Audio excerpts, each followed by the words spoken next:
जो ये हिंदू धर्म के झूठे ठेकेदार बनते हैं, इन्होंने इस ऑर्डर के विषय में चूं तक नहीं की, उनके लिए बहुत दुर्भाग्यपूर्ण है। आरएसएस के लिए बहुत दुर्भाग्यपूर्ण है कि उन्होंने इस ऑर्डर के खिलाफ एक शब्द भी पिछले 3 दिनों में नहीं निकाला। एक तो ये मसला था। जितने भी हमारे श्रद्धालु हैं, मैं उन सब को आज शुभकामनाएं देता हूं और एक बहुत बड़ी खबर आप लोगों के माध्यम से मैं दे रहा हूं। आपको मालूम होगा कि दिल्ली पुलिस ने, जो कि सीधा सीधा केंद्र सरकार और एलजी विनय सक्सेना साहब के अधीन आती है, उन्होंने एक तुगलकी फरमान दिल्ली के लोगों के ऊपर थोपा था, जिसमें कहीं पे भी 5 से ज्यादा लोग अगर इकट्ठा होते तो उनको गिरफ्तार कर लिया जाता, जिसकी वजह से खासे तौर पे जो हिंदू श्रद्धालु हैं उनके अंदर रोष था।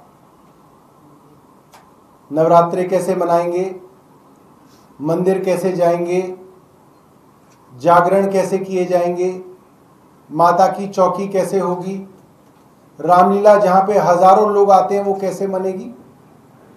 और उस संदर्भ में श्री कालका जी मंदिर के पुजारी सुप्रीम कोर्ट पहुंचे थे और आज सुप्रीम कोर्ट में जब ये मेंशनिंग हुई तो केंद्र सरकार के एसजी तुषार मेहता जी ने कहा कि हम वो तुगलकी फरमान, वो दिल्ली पुलिस के ऑर्डर को वापस ले रहे हैं। ये अपने आप में दिल्ली की और दिल्ली के लोगों की बहुत बड़ी जीत है और दिल्ली पे थोपे गए उपराज्यपाल महोदय की एक बहुत शर्मनाक हार है,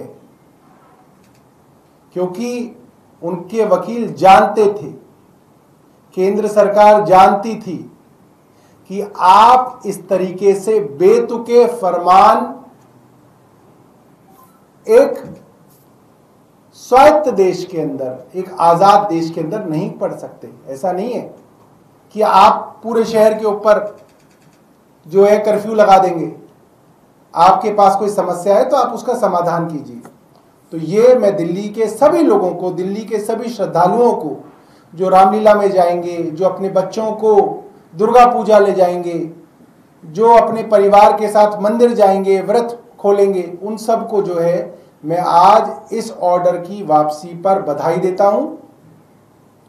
और एक बात मैं जरूर कहूंगा कि जिस तरीके से हिंदुओं के अधिकारों को रोंदा गया और भारतीय जनता पार्टी बिल्कुल चुप रही, भारतीय जनता पार्टी के मुंह से चूं नहीं निकली अभी तक, 3 दिन हो गए इस ऑर्डर को पास किए हुए।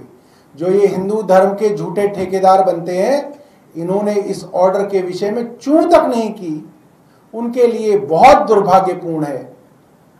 आरएसएस के लिए बहुत दुर्भाग्यपूर्ण है कि उन्होंने इस ऑर्डर के खिलाफ एक शब्द भी पिछले 3 दिनों में नहीं निकाला। एक तो ये मसला था।